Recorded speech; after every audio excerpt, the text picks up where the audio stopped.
Allez, on attaque un chapitre qui est assez gros, qui est l'imposition des charges quand tu es dans une entreprise individuelle. Alors, en petit propos introductif, petit rappel de comment est-ce qu'on va déterminer un résultat fiscal et donc ce résultat fiscal va être la base pour payer l'impôt. Donc là, on est dans le cas où on est une entreprise individuelle et on va payer l'impôt sur le revenu.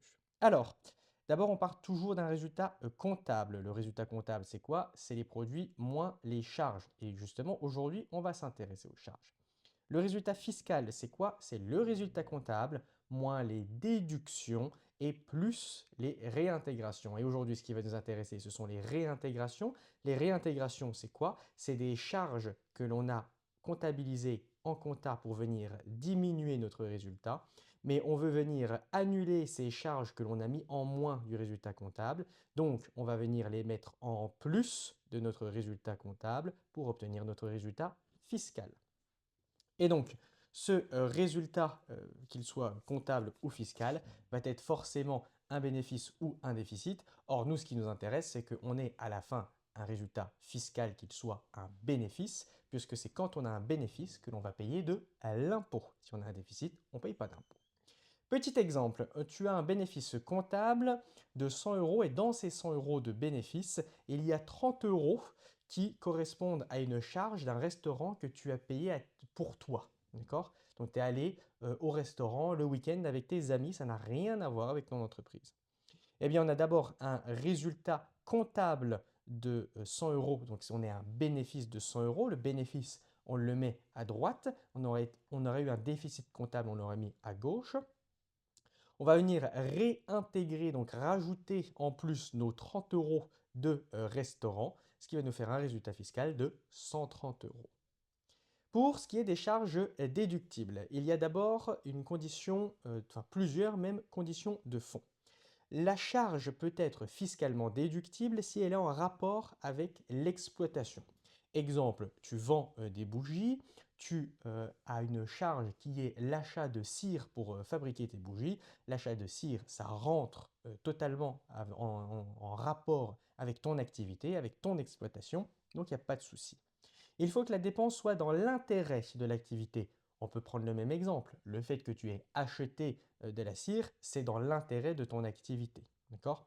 Autre exemple, tu payes un billet de train de 100 euros pour te rendre à Paris parce qu'à Paris, tu dois rencontrer un de tes clients. Eh bien, le fait que tu te rendes à Paris pour ton client, ça veut dire que tu te rends à Paris pour une activité professionnelle, pour quelque chose qui a un intérêt dans ton activité pro. C'est en lien avec ton exploitation. Et donc, c'est pour ça que ta dépense de 100 euros de billets de train pour aller à Paris, parce que c'est pour rencontrer un client, va être fait dans l'intérêt de ton activité. Il faut aussi que cette charge baisse ton actif net. Ton actif net, c'est quoi? C'est ton patrimoine. Si tu achètes un billet SNCF, tu vas avoir une charge de 100 euros qui va faire que tu t'es appauvri de 100 euros. Donc, tu as baissé ton patrimoine. Donc, ça respecte bien la condition de fond. Il faut aussi que cette charge ne soit pas une dépense somptuaire. Une dépense ou une charge somptuaire, c'est en fait une charge qui est définie par la loi, où la loi, elle a dit, eh bien moi, je n'accepte pas que fiscalement, tu puisses déduire cette charge. Alors, dans quel cas est-ce qu'on peut avoir ce type de charge somptuaire? Eh bien, par exemple, on va avoir des dépenses de chasse et de pêche en tant qu'amateur. Si tu dépenses de l'argent pour faire de la chasse ou faire de la pêche, dans tous les cas, sauf à ce que tu sois un professionnel de la pêche ou de la chasse, eh bien, ce sera des dépenses qui ne seront pas acceptables fiscalement parlant. Pour des dépenses qui concernent une résidence de plaisance. Résidence de plaisance, ça veut dire que tu as loué ou tu as acheté ou tu as entretenu, on s'en fiche, mais en tout cas, c'est pour rester logé dans un endroit pour avoir du plaisir. En gros, tu te fais un week-end à l'hôtel Disney, c'est une dépense somptuaire, une charge somptuaire, ça ne peut pas être accepté. Si tu avais pris un hôtel pour t'héberger à Paris pendant ton rendez-vous avec ton client, là, il n'y aurait pas eu de souci. Mais là, ça veut dire que ton hôtel, c'est pas pour le plaisir, c'est pour le business. Les dépenses qui concernent les bateaux ne sont aussi pas acceptables. Si tu as acheté un bateau, si tu as loué un bateau, si tu as entretenu un bateau, toutes ces dépenses-là ne peuvent pas être déductibles fiscalement. Il y a aussi les amortissements excédentaires des véhicules de tourisme. Alors là, on ne va pas se faire le chapitre complet sur les amortissements, en particulier l'amortissement des véhicules de tourisme. Petit rappel tout de même. Quand tu achètes un véhicule de tourisme, c'est une immobilisation. Petit rappel d'ailleurs sur ce que c'est qu'un véhicule de tourisme. Un véhicule de tourisme, c'est en gros un véhicule avec lequel tu peux faire du tourisme. Donc, ça veut dire, c'est un véhicule dans lequel tu peux te balader à plusieurs. En gros, c'est pas une camionnette, c'est pas non plus une voiture de commercial où les deux places à l'arrière ont été condamnées. D'accord? C'est ta Clio normale avec 4 places où tu peux mettre des valises avec 4 personnes dedans. Ça, c'est un véhicule de tourisme. Dans le cas où tu achètes donc ce véhicule de tourisme, ça va être une immobilisation. Cette immobilisation, tu vas pouvoir l'amortir. Cet amortissement, via la dotation aux amortissements, va te créer une charge. Ce qui fait que, en fait, le coût d'achat de ton véhicule, il va pouvoir, via les amortissements et la dotation aux amortissements, te créer une charge et donc une baisse d'impôt. En gros, indirectement, au fil des années, le prix que tu payes pour acheter ton véhicule de tourisme, ça revient à être une charge. Sauf que la loi, elle a dit, je ne veux pas encourager les gens à avoir des voitures qui coûtent cher et qui polluent. C'est pour ça qu'il y a un barème selon la date d'acquisition et selon le rejet de CO2 de la voiture, donc selon si la voiture pollue beaucoup, un barème qui va pouvoir fixer la limite maximale du montant que tu peux déduire fiscalement. Alors, ce barème-là, je suis allé le chercher sur l'amendement du Sénat. On prend un petit exemple. Par exemple, si tu as acheté un véhicule entre 2021 et 2025 et que ton véhicule pollue plus de 160 grammes de CO2 par kilomètre, alors tu ne pourras amortir qu'un montant maximal au total de 9 900 euros. Exemple, tu achètes une Ferrari en 2025. Ta Ferrari, elle t'a coûté 300 000 euros. Et ta Ferrari, elle pollue beaucoup, pour l'exemple, d'accord? Eh bien, sur les 300 000 euros que tu as payés, tu ne pourras au total, et en même au fil des années, donc sur 5 ans, un véhicule de tourisme, on l'amortit sur 5 ans, tu ne pourras au total de ces 5 années ne déduire qu'un montant total de 9 900 euros, alors même que tu as payé 300 000 euros pour ton véhicule. D'accord? Donc voilà ce que sont les amortissements excédentaires. Ce sont les amortissements que tu ne peux pas déduire fiscalement. Ensuite, les charges déductibles avec les conditions de forme. Pour qu'une charge soit déductible, il faut donc qu'elle respecte les conditions de fond dont on a parlé. Il faut aussi qu'elle respecte les conditions de forme qui sont qu'elles doivent concerner l'exercice comptable. Ça, on en a parlé dans les cours précédents. Si tu as une charge en 2026 et que toi, ton exercice comptable il est du 1er janvier 2026 au 31 décembre 2026, alors ta charge de 2026 concerne ton exercice 2026. Et évidemment, il faut que tu aies un justificatif. En gros, il faut que tu aies une facture. On va prendre un petit exemple tout de suite. Tu vends des bougies en entreprise individuelle et tu as un déficit de 100 euros. Et dans ce déficit de 100 euros, tu as notamment dépensé avec ton entreprise individuelle 400 euros de frais d'avocat parce que tu as un problème avec ton voisin pour ta page nocturne, par exemple. Donc quelque chose qui n'a rien à voir avec ta vente de bougies, hein, d'accord? C'est juste que tu t'es embrouillé avec ton voisin, ça t'a coûté 400 euros de frais d'avocat, et ces 400 euros de frais d'avocat, tu les as payés avec la carte bleue de ton entreprise. Tu as aussi payé avec la carte bleue de ton entreprise En tout cas, tu as une charge, hein. Je dis tu as payé pour simplifier, mais comme on disait dans les cours précédents, ce qui compte, ce n'est pas que tu aies payé, ce qui compte, c'est que la charge concerne l'entreprise, soit facturée à l'entreprise, d'accord? Donc ce qui compte, c'est pas tant que tu aies payé ton avocat, ce qui compte, c'est que ton avocat ait fait une facture au nom de ton entreprise individuelle, d'accord? Quand je dis payer, c'est un abus de langage pour simplifier. Donc, tu as payé, ou en tout cas ton entreprise a la charge de 100 euros d'une location Airbnb que tu as fait pour ton anniversaire. Et là, petit point particulier, tu as invité tes clients à ton anniversaire. D'accord? Donc le but, c'est que certes, tu as fêté ton anniversaire, mais tu as aussi profité avec des gens des clients, des gens où tu es bien content d'avoir une relation avec eux, tu veux leur faire plaisir parce qu'il y a un intérêt derrière pour ta société, enfin pour ton entreprise, pardon. Puisque si tu as invité tes clients et que tes clients, ils sont contents d'avoir été invités, eh bien, tes clients, qu'est-ce qu'ils vont faire? Ils vont être plus enclins à t'acheter des bougies. Donc dans ce cas-là, est-ce qu'on va retenir cette location d'Airbnb ou pas? On va le voir tout de suite. Tu as aussi dépensé 50 euros pour acheter des hameçons pour aller à la pêche avec ton fournisseur. Là aussi, si tu vas à la pêche avec ton fournisseur, il y a un intérêt pour ton entreprise parce que tu vas avoir de bonnes relations avec ton fournisseur. Tu vas pouvoir consolider des bonnes relations avec lui. Et si tu consolides des bonnes relations avec ton fournisseur, peut-être qu'il va te faire payer moins cher la cire pour tes bougies.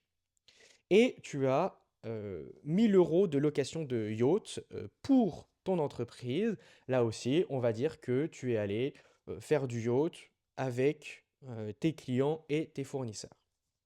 Eh bien, on a un déficit comptable, donc on va le mettre ici dans les déduire. D'accord? Oh, j'ai mis moins 100, normalement, il aurait peut-être fallu faire ça. Donc si je fais ça, tac, tac, ouais, c'est bon.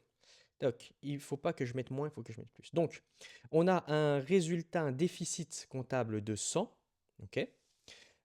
Nos frais d'avocat, on va venir les réintégrer. Pourquoi? Parce que le fait que tu te sois embrouillé avec ton voisin, c'est pas lié au fait que tu vendes des bougies. Ça n'a rien à voir avec ton activité. Ok. L'allocation d'Airbnb, c'est somptuaire. On s'en fiche que tu aies invité des clients. Il y a marqué charge somptuaire, une résidence de plaisance. Tu as loué ton Airbnb pour avoir du plaisir, parce que c'était pour ton anniversaire. Même s'il y a un intérêt professionnel derrière, parce que tu avais invité tes clients, la loi, elle a dit non. Ok. Et c'est la même chose pour les hameçons. Tu as acheté des hameçons, certes, ça va te servir pour ton entreprise parce que tu vas consolider des relations avec tes fournisseurs, mais la loi, elle a dit, ça concerne la chasse et la pêche, alors c'est non. Le yacht, c'est la même chose. Ça concerne un bateau, donc la loi, elle a dit non. Et donc tu vois que finalement, tu as un déficit comptable de 100 euros, donc normalement, le comptable te dit, tu ne dois pas payer d'impôts puisque tu as un déficit. Mais finalement, le fiscaliste te dit oui, oui, tu as fait une perte de 100 euros, mais les 400 euros que tu as eu en charge, faut pas les compter. Les 100 euros, faut pas les compter. Les 50, faut pas les compter, etc. Et en fait, en retraitant tout ça, le fiscaliste va te dire non, non, je suis désolé, tu as fait un bénéfice comptable de 1650 euros. Et donc, un bénéfice fiscal, excuse-moi. Tu as fait un bénéfice fiscal de 1650 euros. Et donc, tu vas devoir payer de l'impôt sur ces 1650 euros. Allez, on y va pour les cas particuliers. Alors, premier cas particulier, ça va être la location de véhicules de tourisme de plus de 3 mois. Ça, c'est en partie non déductible. Alors, qu'est-ce qu'on a dit tout à l'heure sur les amortissements excédentaires? On a dit que quand tu achètes un véhicule de tourisme, donc un véhicule de tourisme, c'est quoi? C'est un véhicule normal dans lequel on peut se balader. C'est-à-dire, c'est pas un véhicule commercial où tu peux mettre que 2 personnes parce que les places à l'arrière, elles ont été condamnées. C'est pas non plus une camionnette où tu peux mettre tes matériaux. Ok? C'est vraiment le véhicule que tu vas prendre, enfin, que tu peux prendre pour partir en vacances. Donc, en gros, c'est un véhicule avec plus de 2 places dedans. Ok? Je vulgarise, mais dans l'idée, c'est ça. Et donc, quand on achète des véhicules de tourisme, on a dit que la loi, elle nous disait, je ne t'autorise qu'à avoir de la charge déductible seulement que pour un montant qui est très limité. Parce que 8 000 euros pour une voiture, c'est pas si cher. Même 30 000 euros, c'est pas si cher. Hein. Une voiture, ça vaut facilement 40 000 euros si tu veux quelque chose de sympa. Donc, tu pourrais te dire, moi, j'en ai marre, l'État, la loi, le gouvernement, il ne veut pas que j'achète de voitures, il veut me décourager d'acheter des voitures polluantes, eh bien, qu'à cela ne tienne, ma Ferrari à 300 000 euros, je ne vais pas l'acheter, je vais la louer. Comme ça, elle ne m'appartiendra pas. Bon, la loi, elle n'est pas si bête que ça. On a dit que non, si tu fais une location de plus de 3 mois, on va faire comme si tu avais acheté le bien. D'accord? On va voir en détail comment on gère ça avec des chiffres. C'est un cas qui est particulièrement complexe, mais là, c'est juste pour comprendre l'idée. L'idée, c'est de dire, tu vas pas nous avoir en disant, non, non, j'achète pas ma Ferrari, je la prends en location tout au long de l'année. Ah non, c'est trop facile. D'accord? Donc, il y a un mécanisme qui permet de n'avoir aucun avantage entre acheter une Ferrari ou louer une Ferrari. Dans les deux cas, tu vas être limité à cause de la date d'acquisition et la consommation, la pollution du véhicule. Tu vas être limité dans les deux cas dans la charge que tu vas pouvoir déduire fiscalement que tu loues ou que tu achètes. Ok? Donc, il n'y a pas d'astuce à aller trouver sur la location d'un véhicule plutôt que de l'acheter. Et puis, le cas particulier de la prime d'assurance vie. Alors, la prime d'assurance vie, c'est en gros, tu mets de l'argent de côté, ok? Donc tu payes une assurance, et si jamais il y a un problème, l'assurance va venir te donner de l'argent, d'accord? Est-ce que c'est déductible ou pas? Ça dépend.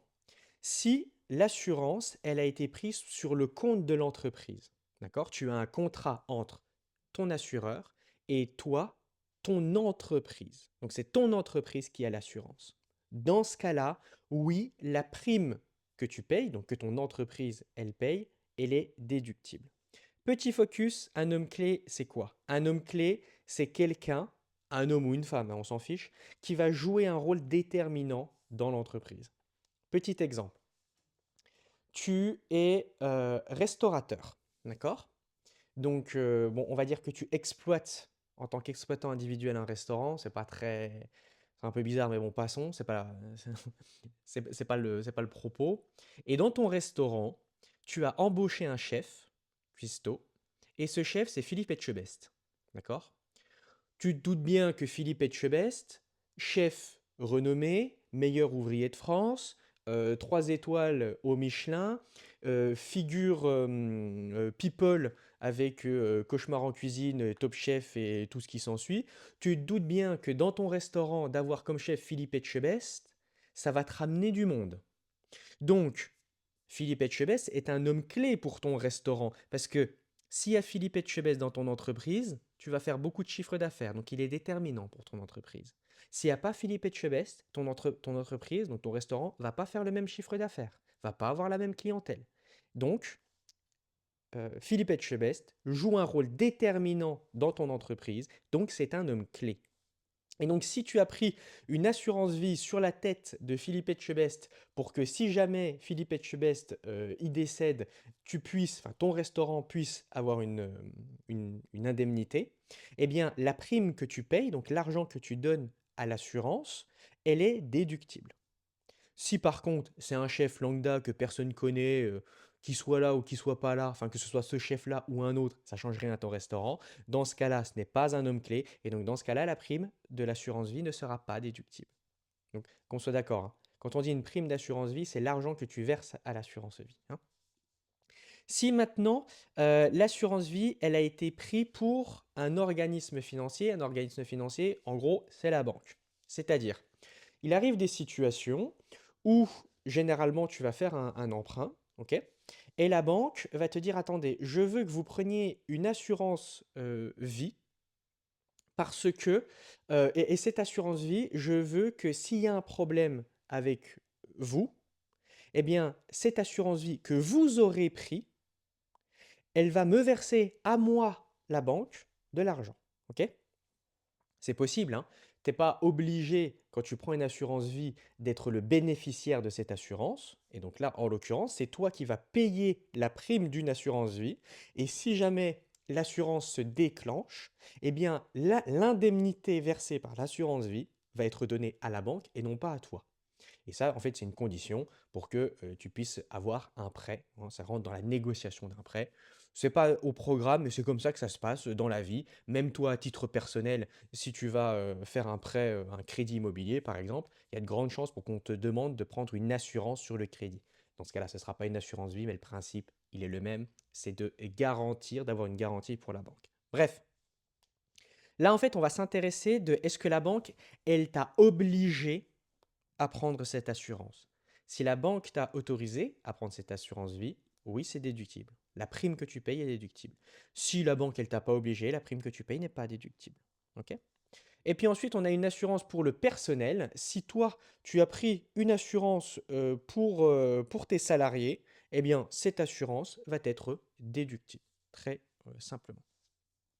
Ensuite, ah oui, alors, petite précision, du coup, ça va rentrer un peu en contradiction avec ce qu'on a dit ici. Là, pour l'exemple, je ne sais pas si je l'ai précisé, on part du principe que Philippe Etchebest ou bien le chef Lambda n'est pas un salarié. D'accord? C'est un prestataire externe qui va avoir un lien avec toi. D'accord? Parce que du coup, si c'est un salarié, ça va rentrer dans le personnel. Ok? Petite précision. Parce que c'est pas parce qu'il y a quelqu'un qui travaille pour toi que c'est forcément ton salarié. Ok?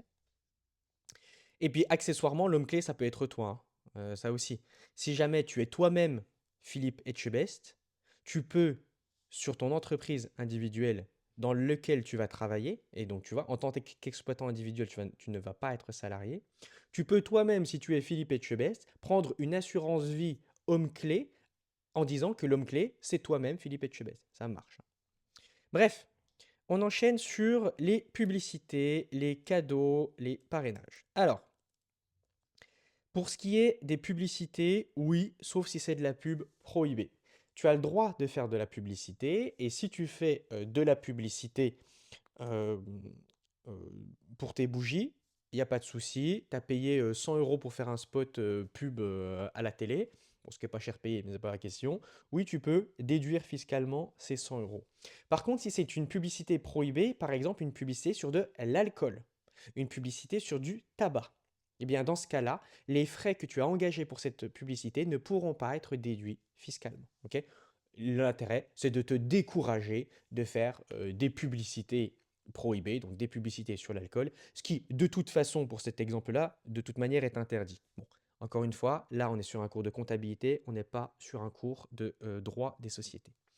Et là, ce serait même du droit pénal, en l'occurrence. Bref, pour ce qui est des cadeaux, oui, si tu payes avec ton entreprise des cadeaux dans l'intérêt de la société, donc des cadeaux que tu vas faire à tes clients, ou des cadeaux que tu vas faire à tes fournisseurs, ou des cadeaux que tu vas faire à ton personnel, oui, ces cadeaux vont être déductibles.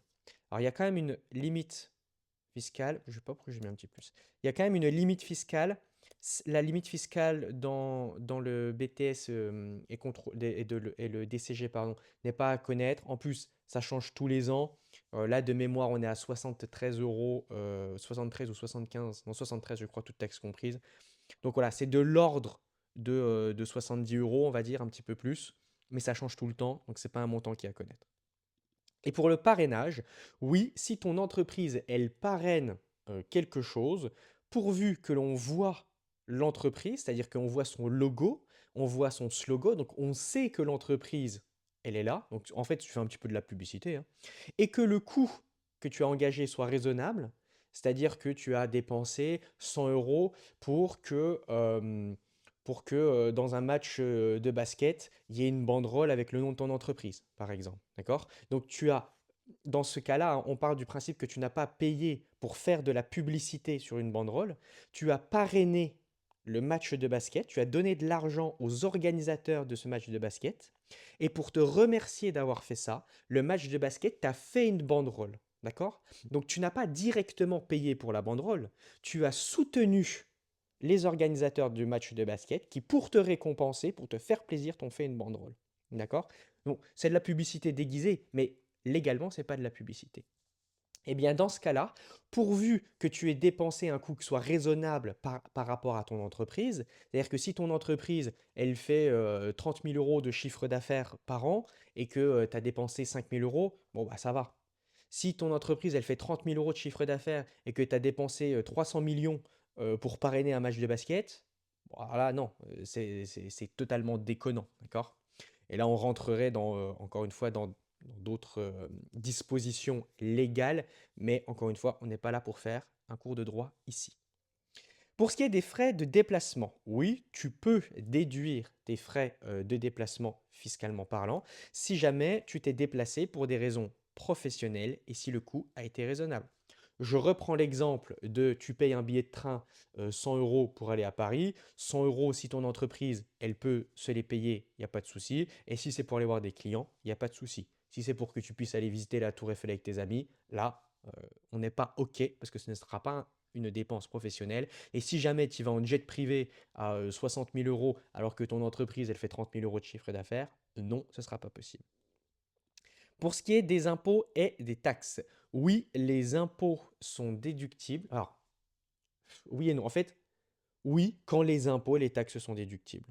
Donc, en gros, oui, tu peux déduire tes impôts et tes taxes, sauf l'impôt sur le revenu, parce que c'est pas déductible. Et c'est normal parce que ça voudrait rien dire, on en a déjà parlé dans un précédent cours. Là, on est en train de regarder ce que tu peux déduire pour avoir un résultat fiscal sur lequel tu vas payer l'impôt sur le revenu. Mais l'impôt sur le revenu en lui-même, tu ne peux pas le déduire de ton impôt sur le revenu. Sinon, c'est un cercle sans fin en fait. Tu déduis ton impôt, ton IR pour calculer ton IR, du coup tu vas déduire l'IR pour calculer l'IR, donc bref, ça n'a aucun sens.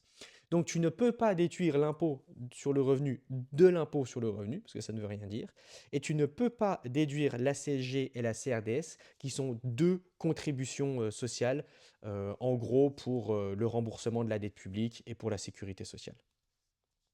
Donc voilà, c'est deux petites choses à savoir, mais par exemple, si tu payes ta taxe foncière, c'est une taxe, cette taxe-là, elle est déductible de ton bénéfice et va être déductible de ton impôt sur le revenu. Pour ce qui est des salaires, oui, tu peux déduire le salaire que tu as payé pour payer ton salarié si ton salarié a vraiment travaillé, si le coût du salarial il est raisonnable, c'est-à-dire tu n'as pas payé une femme de ménage qui vient faire le ménage une fois par mois, tu l'as pas payé 15 000 euros, d'accord?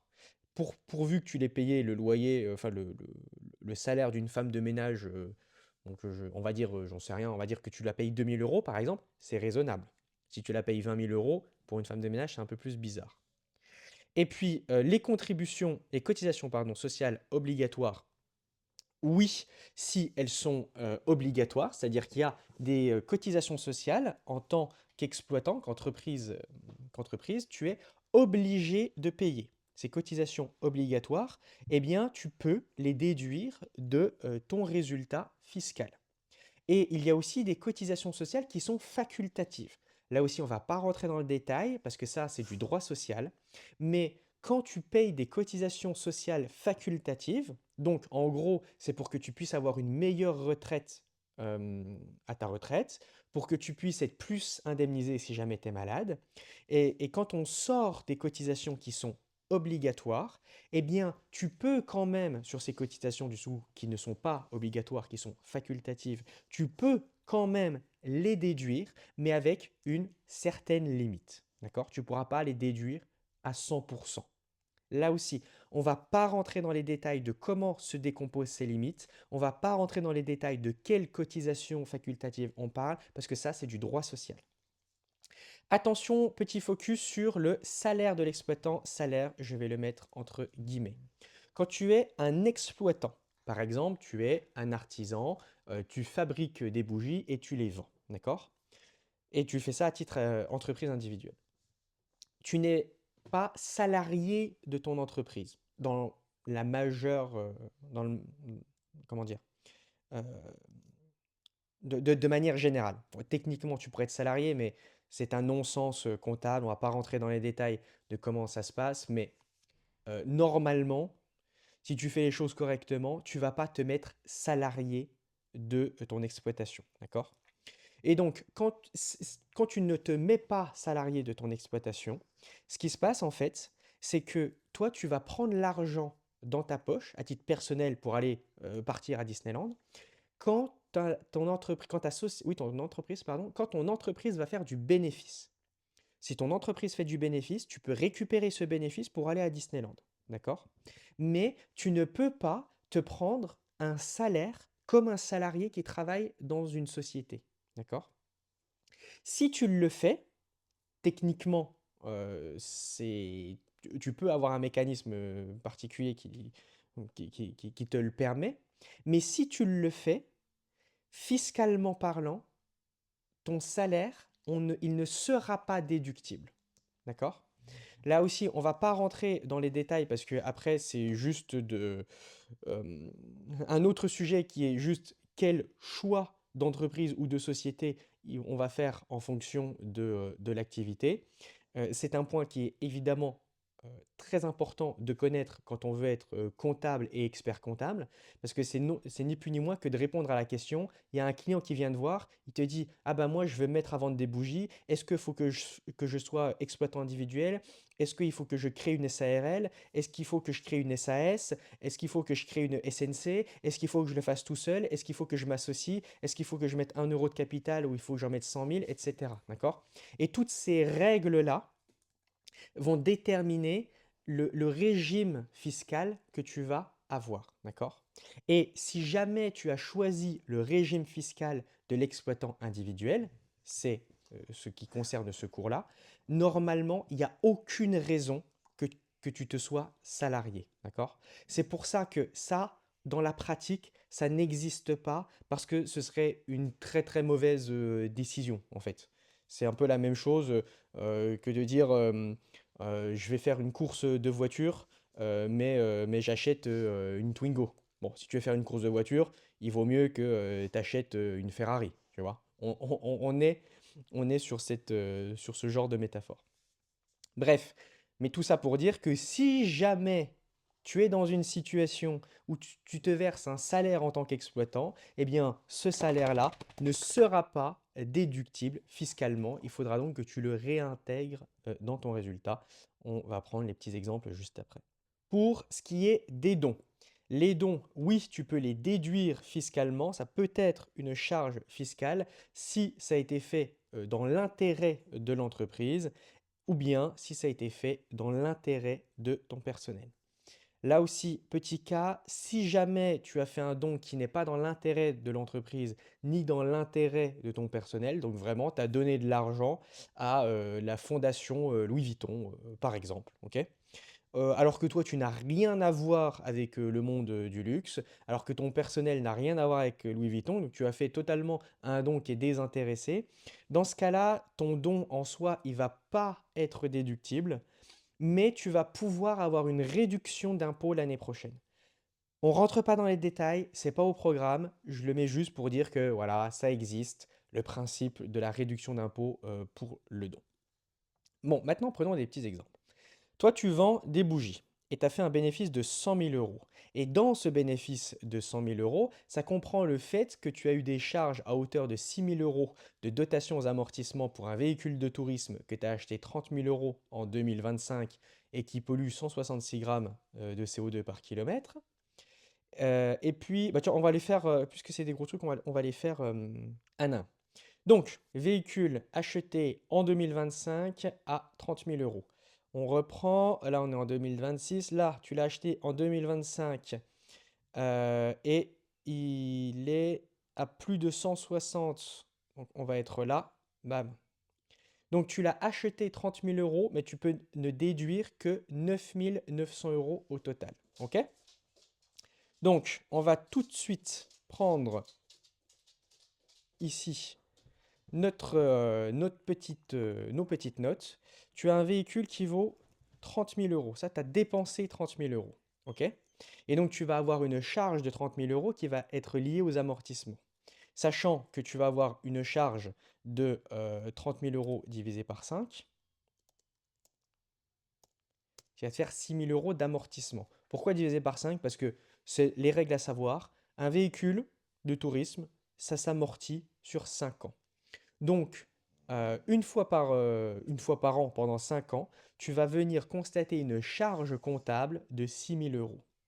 Sauf que, on a dit qu'il y a une limite fiscale de 9 900 euros de valeur de véhicule, pas d'amortissement.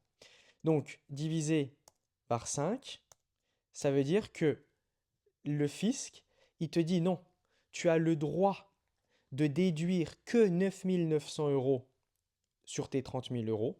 Et comme tu as des amortissements sur une base de 5 ans, eh bien ces 9 900 euros, on va les diviser aussi en 5, ce qui fait que sur 6 000 euros d'amortissement, de dotation aux amortissements sur ton véhicule, tu ne pourras déduire fiscalement que 1 980 euros. Donc ça veut dire qu'il va falloir que tu réintègres 6 000 moins 1 980, 4 020 euros. Ok. Première manière du coup de trouver le montant à réintégrer, tu regardes le montant de la dotation aux amortissements que tu as fait cette année. On l'a acheté en 2025, aujourd'hui on est en 2026. Je n'ai pas précisé parce qu'on l'a redit tout à l'heure, mais on part du principe que tu as un exercice qui est du 1er janvier 2026 au 31 décembre 2026. Donc en 2026, tu as un amortissement plein, tu as une année complète d'amortissement, donc 6 000 euros. Sauf que sur ces 6 000 euros, l'administration fiscale te dit que tu n'as le droit qu'en déduire que 1 980 euros. Donc, tu as déduit pour le fisc à tort 4 020 euros qu'il va falloir réintégrer de ton résultat comptable pour obtenir ton résultat fiscal. Autre méthode de calcul qui est exactement la même mais en version synthétisée. On prend la valeur de notre véhicule moins notre limite. On le divise par notre amortissement, on retombe sur nos 4020. Ok. Alors, petite précision, hein, ici, on n'a rien proratisé parce que on part du principe qu'on a une année complète. Encore une fois, on a acheté en 2025 et là, on l'a utilisé, notre véhicule, du 1er janvier 2026 au 31 décembre 2026. Donc, en fait, si je voulais proratiser, je vais proratiser fois 12 douzièmes. D'accord? Ou alors, je vais proratiser 365 jours sur 365. D'accord? Si jamais on avait acheté ce véhicule au milieu de l'année, on aurait fait un prorata d'un demi, ce qui est la même chose qu'un prorata de 6 mois sur 12. Voilà. Donc là, ce n'est pas le cas puisqu'on a notre année complète. Ensuite, là, ça va se corser un petit peu. On a la location d'un véhicule de tourisme pendant 6 mois, donc pendant plus de 3 mois, qui avait été acheté par la société de location, parce que nous, on ne l'a pas acheté, hein, qui a été acheté 25 000 euros. Donc le véhicule, il vaut 25 000 euros. Il l'avait acheté en 2025 et il consomme aussi 166 grammes. Donc, par simplification, j'ai pris les mêmes données, hein. Un véhicule acheté en 2025 qui consomme plus de 160 grammes. Donc la limite, c'est 9900. Ok. Sauf que là, le problème, c'est que notre véhicule, on ne l'a pas acheté, on l'a loué. Ok. Et on le loue, on a eu 3000 euros de location. Alors, là, il va falloir qu'on détermine un taux un pourcentage de déductibilité. Alors, le véhicule, il coûte 25 000 euros. Ok. On aurait, on ne peut en déduire que si on l'avait acheté, nous n'aurions pu déduire que 9 900 euros, référence au tableau qu'on a là. Moins 9 900. Donc, on aurait eu un excédent de 15 000 euros. Ok. Cet excédent de 15 000 euros, ça représente combien de pourcents de la valeur totale de mon véhicule? En gros, ces 15 000 euros, c'est combien de pourcents de 25 000? Eh bien, pour faire ça, on va nous prendre nos 15 100 divisé par 25 000 et ça va nous donner le pourcentage. 0,604, ça veut dire 60,4%. Ok. Donc, ça veut dire que sur nos 3 000 euros, il y a en fait 606,04. il y a en fait 1812 euros de trop. 1812 euros que nous n'avons pas le droit de comptabiliser en charge. D'accord? Puisque ces 1812 euros représentent 60% de ce que l'on a payé, et 60% de ce que l'on a payé, ça représente en fait l'excédent que nous n'aurions pas pu déduire si nous avions acheté le véhicule. Ok? Là, vraiment, le cheminement, il faut le suivre et il faut faire des exercices et en refaire parce que c'est pas instinctif de devoir rebasculer sur un pourcentage et d'après ce pourcentage, pouvoir en déduire la part excédentaire. Ok? Et donc, cette part excédentaire va être réintégrée. C'est ce qu'on a pris ici, hein. Location de véhicules excédentaires de tourisme. On va venir réintégrer 1812 euros. Pourquoi? Parce que nous étions limités en fait à 9900.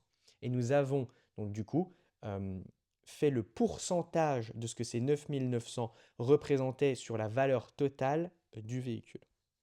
Petite précision, en matière de véhicules de tourisme, on raisonne toujours en taxes comprises, ok, en TTC. Pourquoi? Parce qu'on ne peut pas avoir récupéré la TVA sur un véhicule de tourisme. Là aussi, on ne va pas rentrer dans le détail, on n'est pas là pour faire un cours de droit fiscal, mais il faut bien faire attention. Si jamais on avait eu dans l'énoncé que le véhicule avait été acheté 30 000 euros hors taxe, il aurait fallu qu'on calcule la TVA. Donc sur un véhicule de tourisme, la TVA, c'est forcément 20%. Donc sur 30 000, ça va nous faire 6 000 euros. Et donc, si on avait eu ici, pour l'exemple, hein, 30 000 euros hors taxe en 2025, il aurait fallu qu'on parte sur une base de 36 000 euros d'achat de véhicules. Ok? On aurait 1, 2, 3, ouais. On aurait rajouté la TVA. D'accord? Donc c'est pour ça que, encore une fois, ici, on parle bien de 30 000 euros TTC. Très important de toujours parler en TTC quand on parle de véhicules de tourisme. Voilà, on a vu vraiment les deux cas qui étaient compliqués à calculer pour la détermination du résultat fiscal. Tu as dépensé 300 euros de publicité pour mettre le nom de ton entreprise sur à un tournoi de tennis. D'accord? Donc là, tu n'as pas fait du parrainage, tu as payé une publicité de toi-même pour un tournoi de tennis. Les publicités, c'est dans le cadre de ton entreprise. 300 euros, on part du principe que c'est pas ça qui va tuer ton entreprise, donc pas de souci, rien à déduire, rien à réintégrer. Enfin, surtout rien à réintégrer parce qu'il n'y a pas de, il n'y a pas lieu de déduire quoi que ce soit dans tous les cas, mais rien à réintégrer. Et puis ce tournoi de tennis, eh ben, tu y participes et tu as payé 20 euros pour ça. 20 euros d'inscription, je crois pas. 20 euros d'inscription. Eh bien, ces 20 euros, il va falloir les réintégrer parce que c'est de la dépense personnelle. Tu n'es pas obligé de participer à un tournoi de tennis pour aller vendre des bougies. Tu as déposé ta déclaration de TVA en retard, du coup, tu as dû payer 35 euros d'amende. Ça, c'est un petit cas que je rajoute parce que ça nous permet de rajouter un petit peu de choses et puis c'est pas très compliqué à comprendre. Les amendes, c'est pas déductible. Donc, l'amende que tu as eue, c'est considéré comme un acte anormal de gestion. On va pas rentrer dans le détail, on n'est pas là pour faire du droit des sociétés. Mais voilà, il faut savoir que quand tu payes une amende, cette amende, elle est à réintégrer. C'est une charge pour ton entreprise. Donc en comptabilité, on va constater une charge, mais en fiscalité, il va falloir qu'on annule cette charge pour déterminer ton résultat fiscal. Après, tu avais une dotation aux amortissements d'un yacht. Ton entreprise, elle a un yacht, félicitations, mais ce yacht, c'est une dépense somptuaire. Donc les amortissements de ce yacht, quoi que ce soit, à partir du moment où c'est lié à un bateau, tu ne peux pas, c'est écrit pas comme ça, yacht ou quoi? Tu ne peux pas, tac, tac, tac, c'est écrit comme ça. Tu ne peux pas les déduire. Ah, et puis petit point particulier, tu as pris une bougie qui vaut 100 euros dans ton stock pour donner cette bougie à un ami. Tu lui as fait un cadeau, tu es allé dans ton hangar, tu as pris une bougie qui vaut 100 euros, tu l'as dit tiens, c'est pour toi. Eh bien, ça va être à réintégrer. En comptabilité, on n'a rien inscrit. Parce que comment est-ce que tu veux qu'on le sache? Enfin, puis même si on l'avait inscrit d'ailleurs. Dans tous les cas, qu'on les inscrit ou pas, ces 100 euros-là, il va falloir les réintégrer. D'accord? C'est un cas qui est très particulier. Je le mets parce qu'on peut tomber là-dessus sur l'exercice. Mais dans le cas où tu vas prélever toi-même quelque chose de ton stock, il va falloir qu'on réintègre cette valeur-là, qu'elle ait été comptabilisée ou pas. Et puis, donc c'est comptabilisé comme de la dépense personnelle, et puis accessoirement, il y a de très grandes chances pour que ce soit un abus de bien social. Là aussi, on ne va pas rentrer dans le détail parce que l'abus de bien social, c'est du droit des sociétés. Je l'ai mis entre parenthèses parce que d'un côté, on peut le caractériser, d'un autre côté, 100 euros, est-ce que c'est ça qui va tuer la société? C'est pas sûr, mais voilà, je pose ça là, euh, ça peut être caractérisé comme un ABS. Et donc, on va avoir un résultat fiscal d'un résultat comptable de 100 000 auquel on est venu rajouter pas mal de choses, ce qui nous fait en fait un résultat fiscal de 110 987. Tu vas donc payer de l'impôt sur une base de 110 000 euros, donc résultat fiscal, et non pas sur une base de 100 000 euros, résultat comptable, hein. On n'oublie pas, on paye toujours l'impôt sur un résultat fiscal. Et on part toujours du résultat comptable pour faire un résultat fiscal. Allez, maintenant, on va faire, dans la continuité de ce cours sur les charges imposables, des petits focus qui vont venir rappeler, des chapitres précédents qui, voilà, qui peuvent être liés, aux charges parce qu'il y a une notion de charge derrière. On commence par faire un focus sur les amortissements. Alors, petit rappel, sans refaire le cours sur les amortissements, qui est un cours qui est extrêmement long, on va revoir quelques petites notions, on va se rafraîchir la mémoire sur les amortissements. D'abord, les bases d'un amortissement fiscal. Si tu as acheté quelque chose, la base amortissable va être le prix que tu as payé plus les frais accessoires. Le prix plus les frais, on appelle ça un coût d'acquisition. Imagine, tu as acheté une machine, je crois que je prends l'exemple, tu vois. Tu as acheté une machine 9 000 euros, plus ça t'a coûté 1 000 euros de l'installer. Le prix de ta machine, c'est 9 000. Les frais accessoires, c'est 1 000. 9 000 plus 1 000, ça fait 10 000. Donc la base de l'amortissement fiscal va être 10 000 euros. Ok? Si on t'a donné quelque chose, ça va être la valeur vénale. La valeur vénale, c'est la valeur à laquelle tu peux le vendre. On t'a donné une machine, tu vas sur Le Bon Coin, tu regardes à combien tu peux revendre la machine, on te dit ah ben cette machine elle se vend 1000 euros sur Le Bon Coin, eh bien la base de ta machine pour calculer l'amortissement fiscal de la machine que l'on t'a donnée, ça va être 1000 euros parce que c'est sa valeur vénale, sa valeur de marché. Si tu as apporté une machine, on va toujours prendre l'exemple de la machine, hein, mais il faut que ce soit une immobilisation, hein. Les amortissements, ce sont sur des immobilisations. Encore une fois, on ne va pas refaire le cours là-dessus. Tu as donc apporté dans ton entreprise une machine. On va regarder la valeur de l'apport. Quand tu as apporté ta machine, tu as déclaré la machine que j'apporte, elle vaut 2000 euros. Eh bien, la base pour calculer l'amortissement fiscal sur la machine que tu as apportée va être 2000 euros, la valeur d'apport. Si tu as créé une machine, eh bien, ça va être le coût de production. Tu as créé une machine pour ton entreprise, entre les matériaux, entre les consommables, l'eau, l'électricité et le gaz, entre le salaire de tes salariés qui l'ont monté, cette machine, elle t'a coûté à créer, à produire, à fabriquer. À fabriquer cette machine, elle t'a coûté 3000 euros. Eh bien, la base de l'amortissement fiscal de cette machine que tu as créée va être de 3000 euros car c'est son coût de production. Attention, pour calculer des bases en amortissement fiscal, on ne prend jamais la valeur résiduelle. La valeur résiduelle, c'est quoi? C'est la valeur qu'un comptable considère qu'à laquelle l'immobilisation n'ira jamais plus bas. En gros, ta machine, le comptable, il regarde la machine, il dit, ouais, mais vous savez, cette machine, enfin, tu sais, on va dire qu'il va te tutoyer. Ton comptable va dire, écoute, tu sais, ta machine que tu as là, dans 5 ans, dans 10 ans, dans 20 ans, elle vaudra toujours au moins 300 euros. Ta machine ne peut pas valoir moins que 300 euros. Pourquoi? Parce qu'il y a un marché, parce qu'il y a toujours un intérêt. On s'en fiche. On n'est pas là pour faire un cours sur les immobilisations et sur la détermination de la valeur des immobilisations. On prend juste en compte que ton comptable va te dire, ta machine, dans tous les cas, quoi qu'il se passe, elle vaudra toujours 300 euros. C'est sa valeur résiduelle. En comptabilité, on peut avoir une valeur résiduelle. En fiscalité, on n'a pas de valeur résiduelle. On prend les petits exemples juste derrière.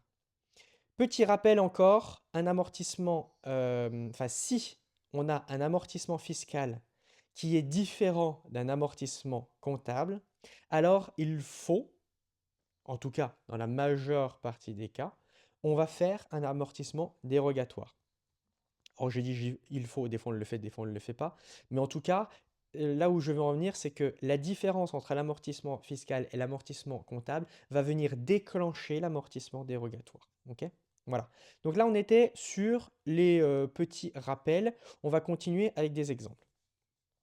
Et grâce à ces exemples, on va pouvoir en venir à là où est-ce qu'on veut en venir, c'est-à-dire la détermination à partir d'un résultat comptable, d'un résultat fiscal. Détermination du résultat fiscal à partir du résultat comptable. Tu as fait un bénéfice comptable de 1000 euros. Ce bénéfice comptable de 1000 euros ne contient pas d'amortissement dérogatoire. Qu'on soit bien d'accord, on considère que tu n'as pas comptabilisé d'amortissement dérogatoire. Ok? C'est essentiel parce que si tu as comptabilisé des amortissements dérogatoires, ça veut dire qu'il n'y a pas de différence entre tes amortissements, entre ce que tu as en charge dans ta comptabilité et ce que un fiscaliste veut que tu aies en charge dans ta comptabilité. Donc ça veut dire qu'il n'y aura rien à réintégrer. D'accord? Les réintégrations qui portent sur ces amortissements dont on va parler dans cet instant sont uniquement là dans le cas où tu n'as pas comptabilisé d'amortissement dérogatoire. Très important. Donc, premier exemple, tu as une machine que tu as achetée 9000 plus 1000 euros pour l'installer et ces frais, ils ont été comptabilisés dans le compte d'immobilisation. Parce que là aussi, on ne va pas se refaire le cours complet sur les immobilisations, mais tu peux choisir que, enfin le comptable, en comptabilité, tu choisis que ces 1000 euros, tu vas les mettre non pas en charge, mais tu vas les mettre en immobilisation. Ok? Ça veut dire que tu as constaté en comptabilité une immobilisation qui vaut 9000 plus 1000 euros, 10 000 euros. Ok? Et ça, c'est très bien parce que c'est exactement ce que la fiscalité voulait, puisque la fiscalité, elle a dit que quand tu achètes, la base amortissable, c'est prix plus frais accessoires. Donc là, c'est super parce que si tu as comptabilisé ces frais dans l'immobilisation, ça veut dire que tu as comptabilisé en immobilisation 9000 plus 1000, donc le prix plus les frais accessoires. Tu n'étais pas obligé de le faire, mais le fait que tu l'aies fait que tu es totalement raccord avec la base de l'amortissement fiscal. Par contre, cette immobilisation, on l'amortit sur 10 ans et elle a une valeur résiduelle de 300 euros. Ton amortissement comptable, ça va être quoi? Donc on est sur une année complète, hein. On ne se casse pas la tête avec un prorata. On part du principe que cette machine, tu l'as du 1er janvier 2026 au 31 décembre 2026.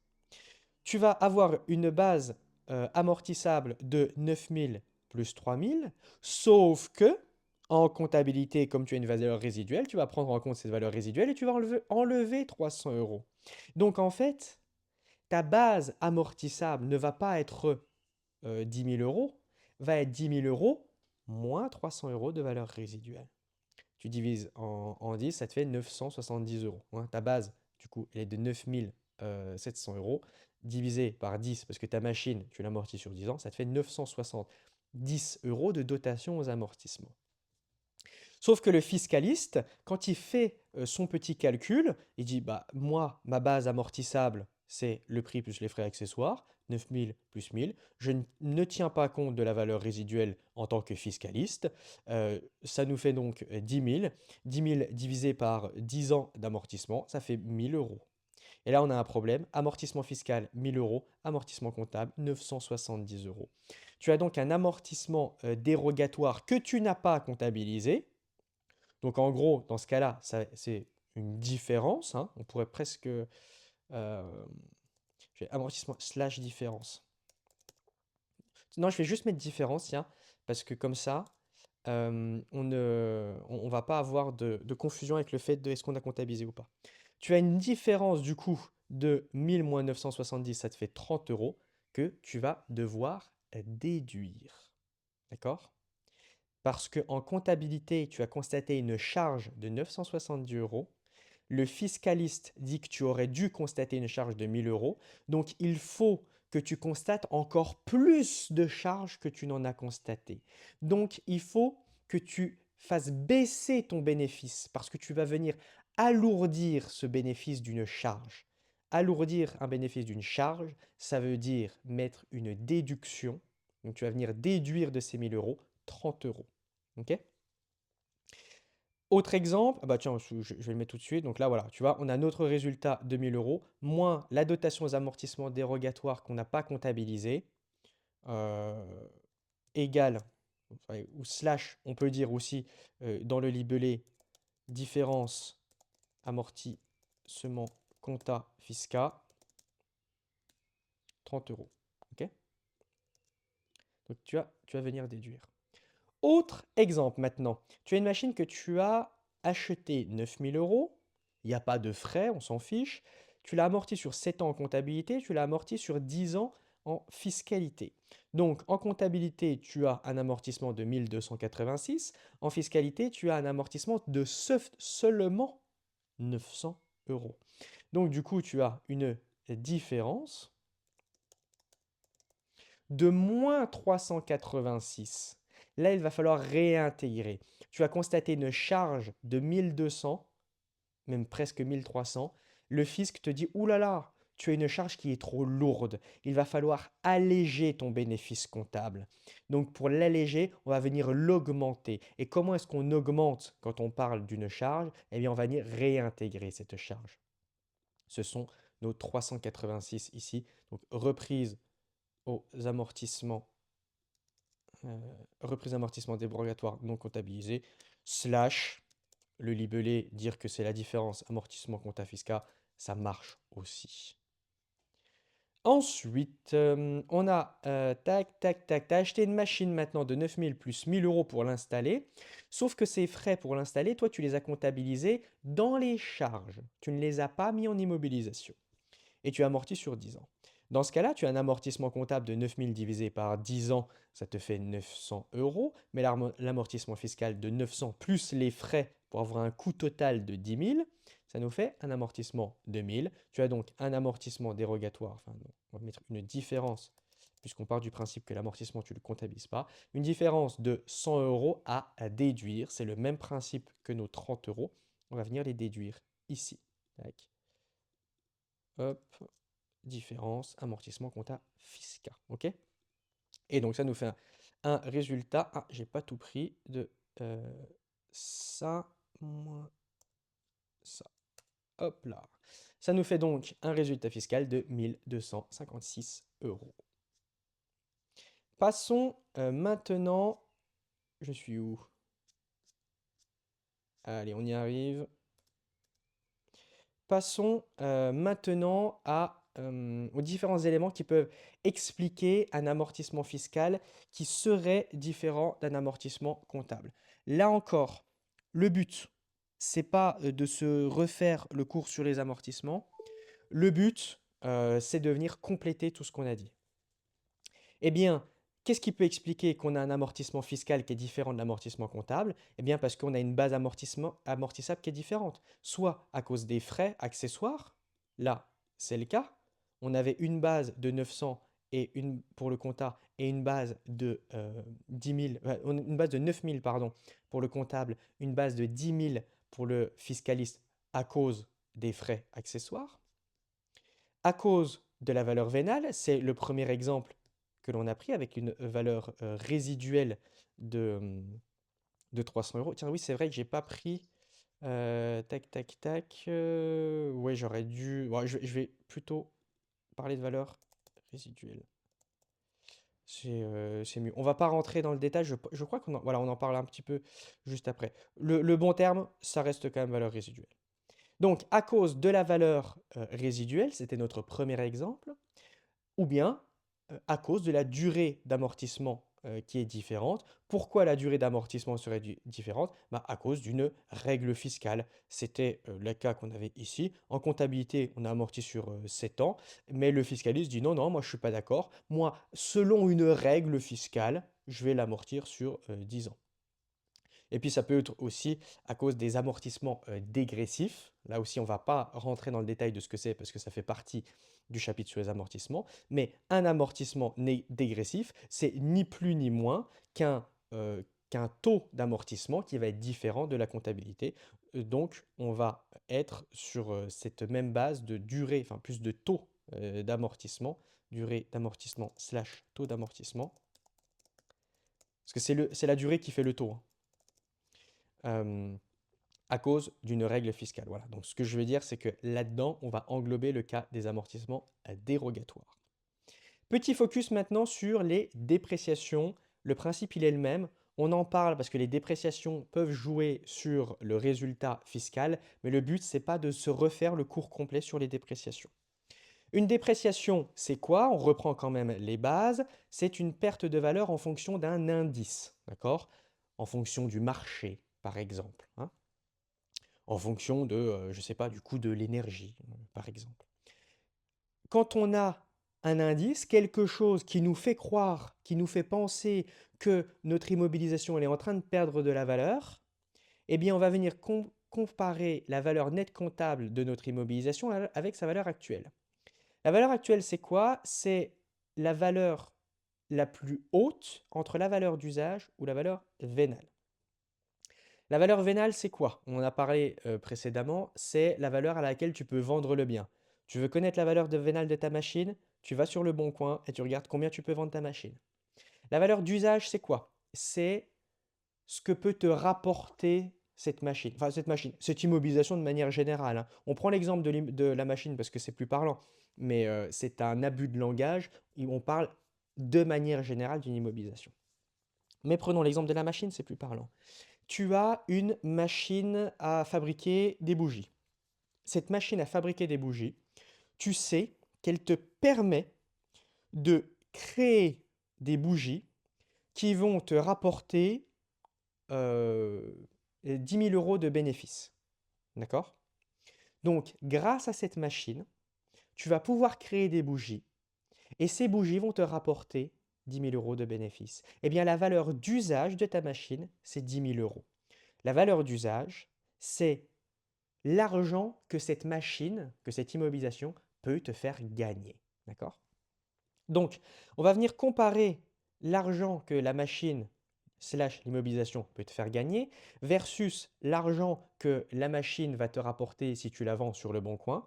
La valeur la plus grosse entre la valeur vénale et la valeur d'usage, on va dire que c'est ta valeur actuelle. Cette valeur actuelle, on la compare avec la valeur nette comptable. Si jamais il y a un indice qui tend à nous faire penser que notre machine elle a perdu de la valeur, par exemple, parce qu'il y a une nouvelle machine, parce qu'il y a une nouvelle machine qui est sortie, je ne sais pas si ça marcherait. Hem, parce que la guerre en Ukraine a un impact sur ta machine, par exemple. Bon, je ne vois pas trop comment, mais admettons.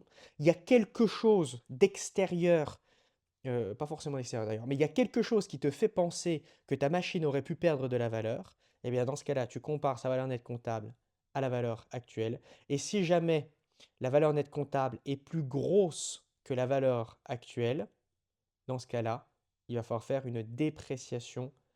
Et cette dépréciation, elle va être du montant de la valeur nette comptable moins la valeur actuelle. On va prendre un petit exemple.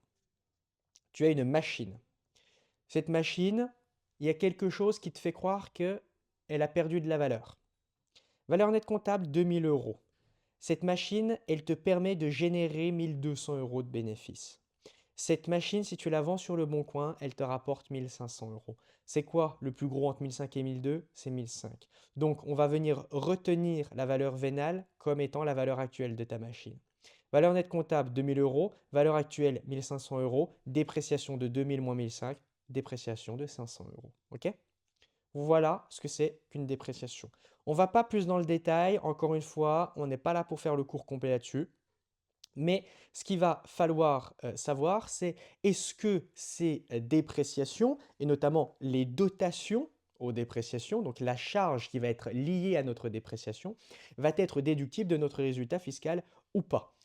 Bon, et bien là, on a un petit tableau, il faut l'apprendre de manière assez bête et méchante. Si la dépréciation, en tout cas la dotation dépréciation, concerne une immobilisation qui est amortissable, par exemple ta machine, oui, c'est déductible. Et donc, déductible, ça veut dire qu'il n'y a rien à faire dans ton petit tableau, hein, dans ce petit tableau-là. Si cette dépréciation et la dotation qui va avec concerne la dépréciation d'un terrain ou d'un fonds de commerce, c'est pas déductible. Si ça concerne la dépréciation de titres immobilisés, donc tout ce qui est dans le compte 261 et 271, c'est pas déductible. Si c'est sur de la valeur mobilière de placement, c'est pas déductible. Si tu déprécies tes stocks, donc tu as un stock qui vaut 1000 euros et il y a quelque chose qui te fait penser que ton stock en fait il en vaut plus que 500 et tu te rends compte qu'effectivement il a perdu de la valeur, cette dépréciation, la dotation dépréciation liée à la perte de valeur de tes stocks est déductible. Idem pour tes créances clients. Ton client, il te doit 1000 euros, mais en fait, tu te rends compte que ta créance de 1000 euros, elle ne vaut pas vraiment 1000 euros parce qu'en fait, ton client, il va pouvoir te rembourser que 200 euros dans tous les cas parce que ton client, il n'a pas les moyens de te payer. Donc, ta créance de 1000 euros, elle ne vaut pas 1000 euros, elle vaut 200. C'est bien beau de dire, mon client me doit 1000 euros, mais s'il peut te payer que 200 euros, la vraie valeur de ta créance, c'est pas 1000, c'est 200, hein. Parce que l'argent, si ton client, il l'a pas, il ne va pas le trouver dans son jardin. Bref, dans ce cas-là, tu auras fait une dépréciation avec une dotation aux dépréciations. Cette dotation dépréciation, c'est une charge. Cette charge est déductible. Ok. Et donc, si ce n'est pas déductible, eh bien, ça veut dire que si on a comptabilisé la dépréciation avec la dotation, j'ai plutôt la dotation aux dépréciations, pour être exact, parce que la dotation, c'est la charge. Si on a comptabilisé en comptabilité la dotation aux dépréciations, dans ce cas-là, il va falloir réintégrer cette dotation aux dépréciations au résultat comptable pour pouvoir trouver le résultat fiscal. S'il n'y a pas eu de dotation aux dépréciations, il n'y a pas lieu de réintégrer. D'accord? Parce que s'il n'y a pas de dotation, ça veut dire qu'en comptabilité, on n'a pas constaté de charge. Donc si on n'a pas constaté de charge, le fiscaliste ne peut pas nous reprocher qu'on ait à tort comptabilisé une charge, puisqu'on ne l'a pas comptabilisé. D'accord? Donc c'est uniquement si on a fait une dotation. Exemple, tu as un bénéfice de 100 euros. Dans ce bénéfice de 100 euros, on prend en considération qu'on a comptabilisé une dotation aux dépréciations pour la dépréciation de tes VMP de 30 euros et une dotation de dépréciation de tes stocks pour 10 euros. Résultat bénéficiaire de 30 euros. Notre dotation au VMP pas déductible, donc à réintégrer, on les réintègre. Dotation de dépréciation de stock, dépréciation de stock déductible, rien à réintégrer. Résultat fiscal, 100 plus 30, 130 euros. On va être imposé sur la base de 130 euros. Passons maintenant aux provisions. Même combat. Le but, c'est pas de se faire le cours sur les provisions, mais un petit peu de se rafraîchir la mémoire. La provision, c'est quoi? La provision, c'est un passif dont le montant ou l'échéance n'est pas fixé de façon précise. Un passif, c'est quoi? C'est un élément du patrimoine qui a une valeur économique qui est négative, c'est-à-dire qui est une obligation à l'égard de quelqu'un qui est extérieur à ton entreprise, dont il va être probable ou certain que ça va entraîner une sortie de ressources au bénéfice de cette personne extérieure à ton entreprise, sans que ton entreprise ait une contrepartie qui est au moins équivalente à la sortie de ressources que tu as donnée. En clair, un passif, c'est quand tu perds quelque chose de ton patrimoine, d'accord? Quand tu t'appauvris. Une provision, c'est quand tu n'es pas sûr de perdre quelque chose, donc tu n'es pas sûr que tu vas t'appauvrir, ou bien tu n'es pas sûr de quand est-ce que tu vas perdre quelque chose, tu n'es pas sûr de quand est-ce que tu vas t'appauvrir. On prend un exemple? On prend un exemple. Imagine que tu as un litige avec ton salarié. Allez, par exemple. Donc on est toujours sur un exercice du 1er janvier 2026 au 31 décembre 2026. Et tu as un litige au prud'homme avec ton salarié et vous allez aller au prud'homme le 3 juillet 2027. D'accord? À la clôture de l'exercice au 31 décembre 2026, sachant que le litige, il est créé avec ton salarié en 2026, d'accord? C'est-à-dire qu'à partir du moment où ton salarié il t'a attaqué au prud'homme, tu es en litige avec lui. Même si l'affaire elle est jugée qu'en 2027, à partir du moment où il t'a assigné ton litige, pardon, à partir du moment où il t'a assigné en 2026, ton litige appartient à 2026, d'accord? Et donc ton avocat vient te voir et dit, écoute, je vais être honnête avec toi, c'est mal parti, je pense que l'audience du tribunal de 2027 va être défavorable envers toi et que tu vas perdre 10 000 euros. Ok. Cette perte de 10 000 euros, c'est bien un élément du patrimoine qui a une valeur économique négative. Ça veut dire que c'est bien une obligation à l'égard de ton salarié. Bon, le salarié, c'est pas... Oui. Si, ça marche. Mais c'est vrai que c'est bizarre parce que ton salarié, à l'heure actuelle, c'est pas un tiers à l'entreprise. Mais en tout cas, c'est un tiers à ton bilan comptable. Bref, ça marche quand même. Ton salarié, euh, tu vas donc avoir une obligation à son égard. Tu vas très probablement lui devoir 10 000 euros. C'est-à-dire que ces 10 000 euros vont très probablement créer une sortie de ressources. Donc, sortie de ressources, c'est-à-dire que tu vas faire un virement bancaire au bénéfice de ton salarié sans que ton salarié, il te donne quelque chose. Pourquoi tu donnerais 10 000 euros à ton salarié? Parce que le tribunal, il t'aura condamné. D'accord? Donc, une condamnation au prud'homme, c'est bien un passif. D'accord? Sauf que, on a dit que ton avocat, elle est venue te dire que je pense que tu vas devoir 10 000 euros. Elle est capable de l'évaluer, c'est son métier d'avocat. Mais ton avocat n'est pas capable de te dire est-ce que le montant est fixé de façon précise et on n'est pas capable de dire non plus que l'échéance va être fixée de façon précise. On dit que ton audience, elle va être au 3 juillet. Mais si ça se trouve, tu vas faire appel. Si ça se trouve, l'audience, elle va être reportée. Donc, on n'est pas sûr et certain que tu vas devoir payer 10 000 euros le 3 juillet. On n'est pas sûr que ce sera le 3 juillet et on n'est pas sûr que ce sera 10 000 euros. On pense que. D'accord? Eh bien, c'est dans ce cas-là où il faut faire une provision pour provisionner le fait que tu penses que tu vas perdre quelque chose, mais tu n'es pas sûr et certain de perdre quelque chose, ou au moins tu n'es pas sûr de quand est-ce que tu vas perdre ces quelque chose. Ok? Voilà ce que c'est qu'une provision. Et après, eh ben, il n'y a pas de secret. Provision pour litige, ah bah là c'est exactement le cas du prud'homme. Oui, c'est déductible de ton résultat fiscal.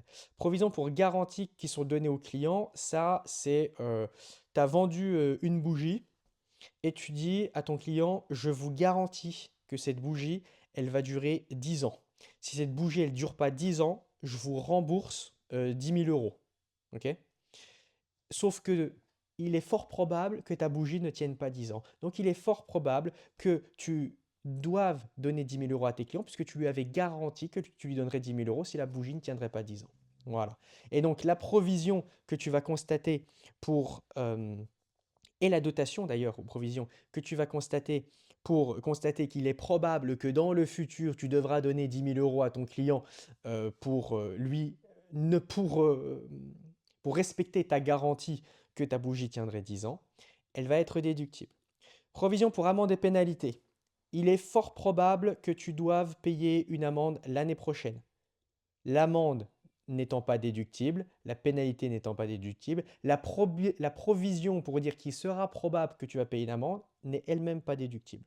Provision pour perte de change n'est pas déductible. Ça, référence à un des cours précédents. Provision de propre assureur, c'est quoi? Eh bien, c'est quand tu n'as pas d'assurance. Tu as une machine et ta machine, tu peux l'assurer au cas où elle casse. Sauf que toi, tu as décidé de ne pas prendre d'assurance.